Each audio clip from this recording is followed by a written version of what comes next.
ইনশাআল্লাহ আযজা ওয়া জাল এমন প্রজন্ম আমরা তৈরি করব ইনশাআল্লাহ, যেই প্রজন্মের প্রত্যেকটা ভাই আমাদের কোরআন তেলাওয়াত করতে পারে, প্রত্যেকটা বোন কোরআন তেলাওয়াত করতে পারে, প্রত্যেকটা ভাই নামাজি মাশাআল্লাহ, প্রত্যেকটা ছেলে হবে ইসমাইলের মতো, পিতা হবে ইব্রাহিমের মতো, মারা হবে হাজারা এবং সারার মতো ইনশাআল্লাহ। তাকবীর, ইনশাআল্লাহ জোরে বলেন ইনশাআল্লাহ।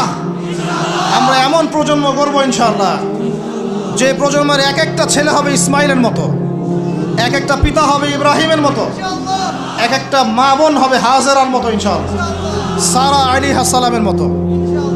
আপনি 10টা বাচ্চা না নিয়ে একটা বাচ্চা নেন, ওই একটা বাচ্চাকে আপনি খালিদের মতো বড় করেন। একটা মেয়ে আপনি মানুষ করেন আয়েশা রাদিয়াল্লাহু আনহার মতো। একটা স্ত্রী নেন, আপনি একটা স্ত্রীকে আপনি খাদিজার মতো বানান ইনশাআল্লাহ। একটা প্রজন্ম আমাদেরকে গড়ে দেন। একজন দায়ী, একজন বক্তা, একজন আলেম, 10 জন আলেম, একটা সরকার কিচ্ছু করতে পারবে না যতক্ষণ না আপনারা পরিবর্তন হচ্ছেন। আপনাদেরকে পরিবর্তন হতে হবে। আমি এখানে জোরে গলায় কথা বলে গরম গরম বক্তব্য দিয়েও কিছু করতে পারবো না। আপনাদের সবাইকে পরিবর্তন হতে হবে, আমাদের সবাইকে পরিবর্তন হতে হবে। আজকে থেকেই 5 ওয়াক্ত নামাজি হয়ে যান, আল্লাহ তৌফিক দান করেন। কোরআন হাতে থাকবে সব সময়, যখনই সময় পাবেন কোরআন তেলাওয়াত করবেন। কোরআন আপনাকে আল্লাহর দিকে নিয়ে আসবে ইনশাআল্লাহ। সুন্নত থাকবে, চেহারা থেকে শুরু করে দাড়ি ছেড়ে দেন, দাড়ি ছেড়ে দেন, টাকলুর উপরে কাপড় উঠান। রিজিকের মধ্যে হারাম থাকলে ছেড়ে দেন, সুদ থাকলে ছেড়ে দেন, ঘুষ থাকলে বাদ দেন। যদি কারো সম্পদ অন্যায়ভাবে নিয়ে থাকেন, আজকে তওবা করে সে সম্পদ ফিরাই দিয়ে আসেন। লজ্জার কিচ্ছু নাই, গিয়ে বলবেন ভাই আমি ভুল করেছিলাম, বুঝি নাই, জানি নাই, তোমার সম্পদ অন্যায়ভাবে নিয়েছে, ভাই তুমি নিয়ে নাও। আপনার মর্যাদা আল্লাহ বাড়াই দিবে ইনশাআল্লাহ। আল্লাহ আপনাকে আসমান থেকে বেহিসাব রিজিক দেবে ইনশাআল্লাহ।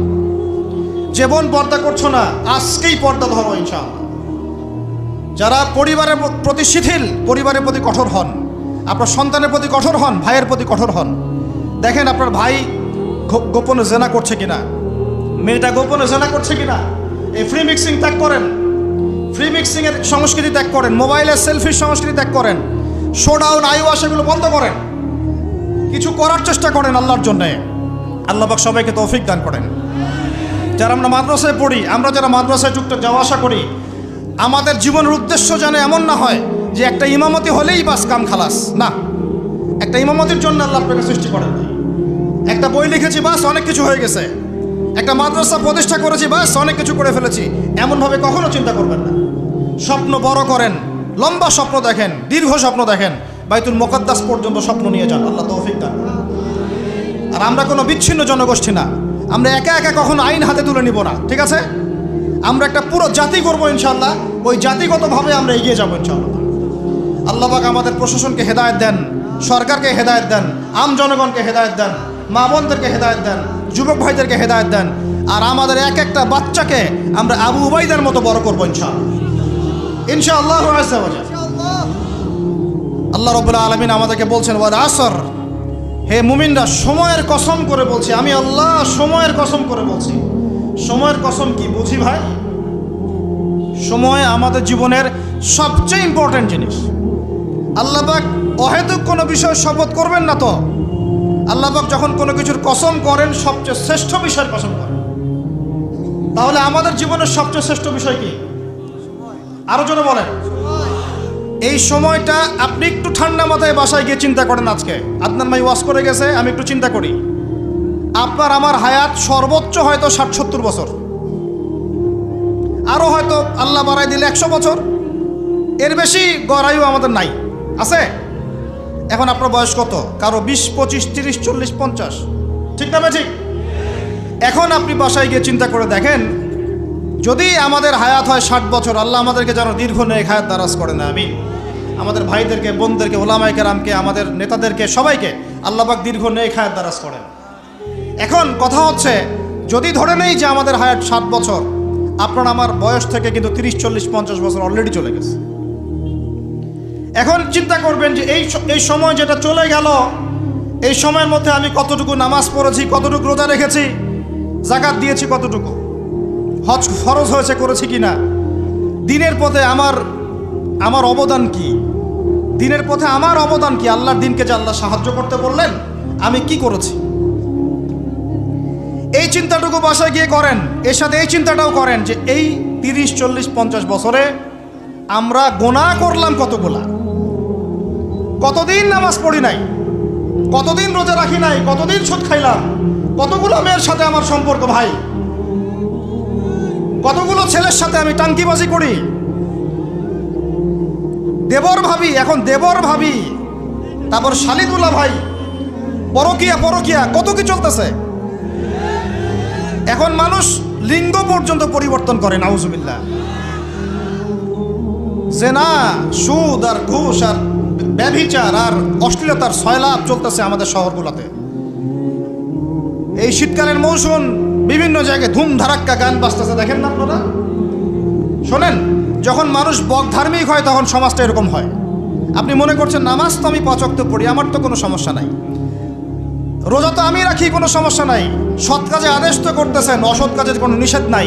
তখন সমাজটা কেমন হবে জানেন?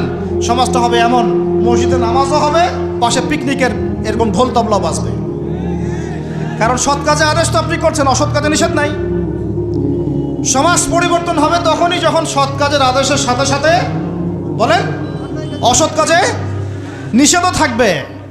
অমুসলিমরা কি করে করুক ওইটা দেখার দায়িত্ব আমাদের না। মুসলমানের সন্তানরা যেন কখনো এরকম ঢাকঢোল না পিটায়, সারা রাত জেগে এগুলা করবা, মানুষের ঘুম নষ্ট, হার্টের পেশেন্ট আছে, এইটা আছে ওইটা আছে। সামাজিক প্রতিবাদ করবেন, একদম সামাজিকভাবে প্রতিবাদ করবেন। এগুলো বন্ধ না করতে পারলে আমাদের সমাজের নূর নষ্ট হয়ে যাবে। এখন যে কথাটায় আসেন, এই 60-70 বছরে কত পাপ করেছে হিসাব নাই। এই পাপগুলো লিস্ট করেন, দেখেন চোখ দিয়ে পানি ঝরতে থাকবে। আমার কথায় নারাজ হচ্ছেন? এই পাপগুলো লিস্ট করেন, চোখ দিয়ে পানি ঝরবে, আল্লাহ আমাদেরকে মাফ করে দেন। সবাই বলি আমিন। কত কবিরা গুনাহ হয়েছে, কত সগীরা। তবে সন্তুষ্টির কথা এটাই, যদি এটা উপলব্ধি হয় যে না ভুল হয়ে গেছে, আপনি ওযু করে আসেন, 2 রাকাত নামাজ পড়েন, আল্লাহর কাছে ইস্তেগফার করেন, বলেন আস্তাগফিরুল্লাহ আল্লাযী লা ইলাহা ইল্লা হুয়াল হাইয়ুল কাইয়্যুম ওয়া আতুবু ইলাইহি। আল্লাহ পাক এক মুহূর্তে আপনার সব পাপ তো মাফ করে দিবেনই, সব গুনাহকে নেকি দিয়ে পরিবর্তন করে দিবেন ইনশাআল্লাহ। এখন শোনেন, সময়ের কসম বলতে আল্লাহ কি বুঝিয়েছেন ভাই আমার সাথে বলেন?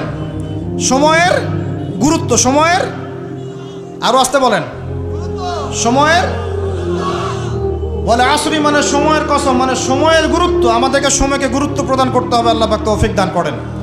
আজকে বাসায় কি করব? হায়াতের হিসাব নিব, কি করেছি এত বছরে, আর কি পাপ করেছি। পাপগুলোর কথা মনে পড়লে তওবা করে ফিরে আসবো ইনশাআল্লাহ। আল্লাহ পাক তৌফিক দান করেন। আর এখন বাকি সময় যতটুকু হায়াত আমাদের বাকি আছে, আমাদের কি কর্তব্য বলেন ভাই? আমাদের কর্তব্য কি এতটুকুই যেভাবে জীবনযাপন করছি এইটুকুই করব, না আমাদের আরো কোনো কর্তব্য আছে? কথা কি বোঝা যায় না? যায় না। আমাদের কর্তব্য কি বলেন? 1 নাম্বার, আমরা নিজেরা আগে আল্লাহ পাকের কোরআন এবং নবীর সুন্নতের উপর আমল করবো ইনশাআল্লাহ। রাজি আছি? 2, আমাদের পরিবারকে এর উপরে প্রতিষ্ঠা করবো ইনশাআল্লাহ। রাজি আছি? 3, আমাদের সন্তানদেরকে কোরআন সুন্নাহ অনুযায়ী বড় করবো ইনশাআল্লাহ। রাজি আছি? 4, আমাদের অর্থনীতি হবে হালাল কোরআন সুন্নাহ ভিত্তিক। রাজি আছি? 5, আমাদের শিক্ষা হবে কোরআন সুন্নাহ ভিত্তিক। রাজি আছেন? আমাদের সামাজিক যে সিস্টেম এটা হবে কোরআন সুন্নাহ ভিত্তিক। রাজি আছেন? এর উপরে আমি গেলাম না। সমাজ পরিবর্তন হলে উপরটা এমনি পরিবর্তন হয়ে যাবে ইনশাআল্লাহ, অটোমেটিক্যালি। বলে আসরি, সময়ের কসম। আরেকটা বিষয়, সময়ের কসম বলতে আল্লাহ পাক এটাও বুঝিয়েছেন, একটু অতীতের দিকে তাকায় দেখেন। কোন দিকে? অতীতের দিকে, পাস্টের দিকে তাকান, অতীতের দিকে তাকান। যুগ যুগ ধরে একটা সুন্নতের দিকে আপনি তাকান, যে পৃথিবীর শুরু থেকে কিয়ামত পর্যন্ত আল্লাহ পাকের একটা সুন্নত আছে।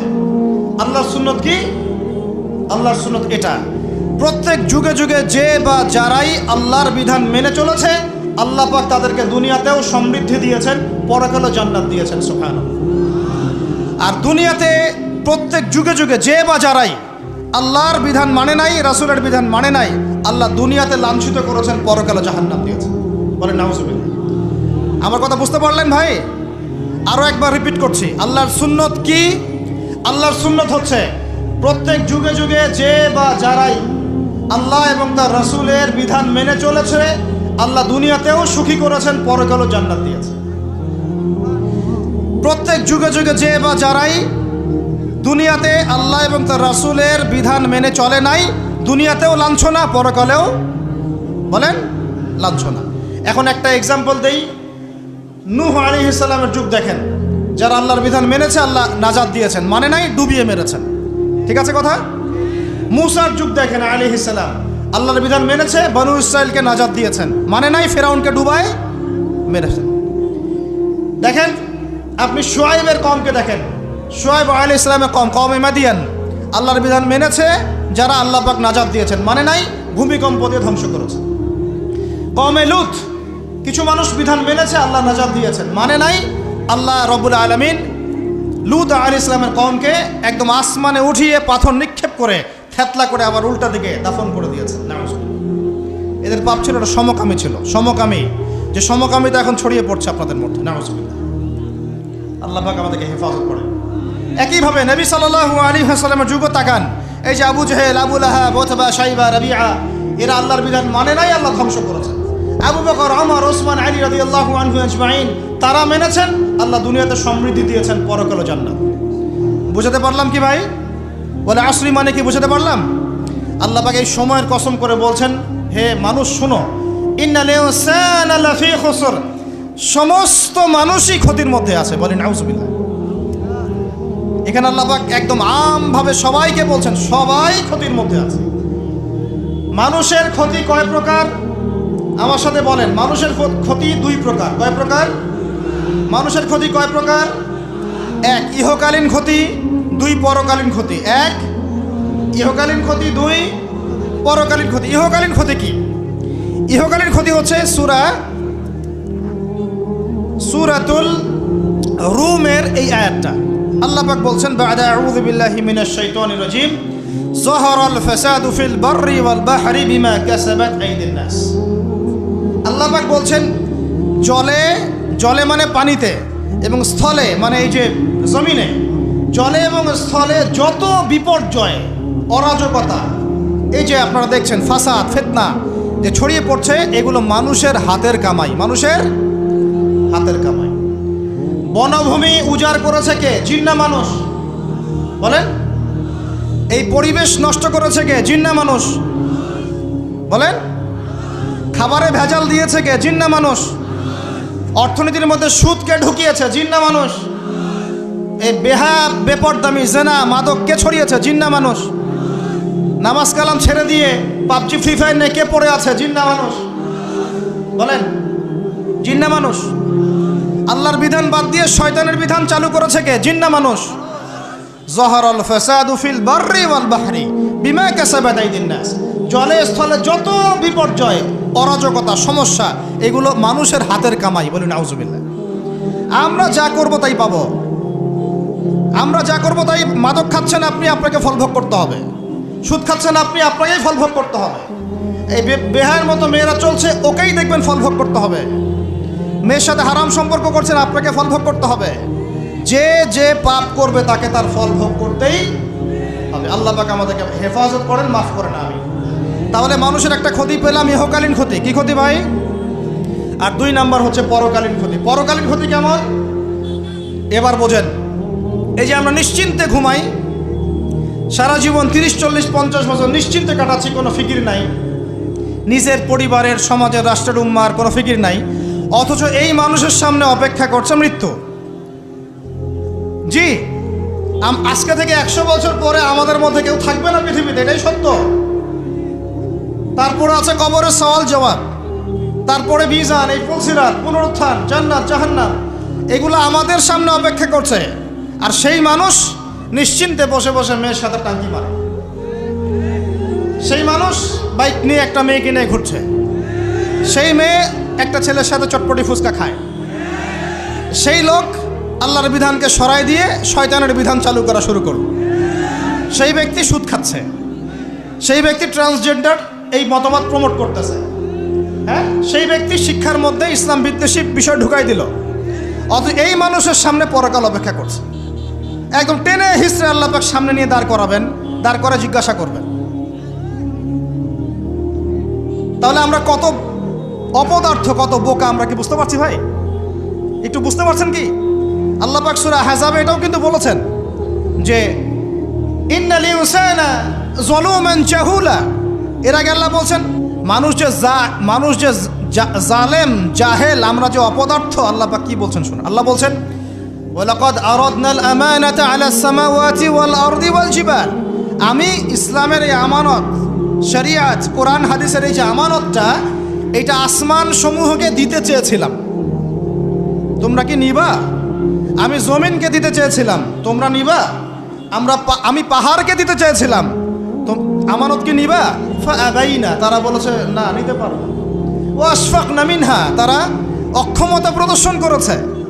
ফাহামালাহাল ইনসান, মানুষ সেই আমানতটা কাঁধের মধ্যে বহন করেছে।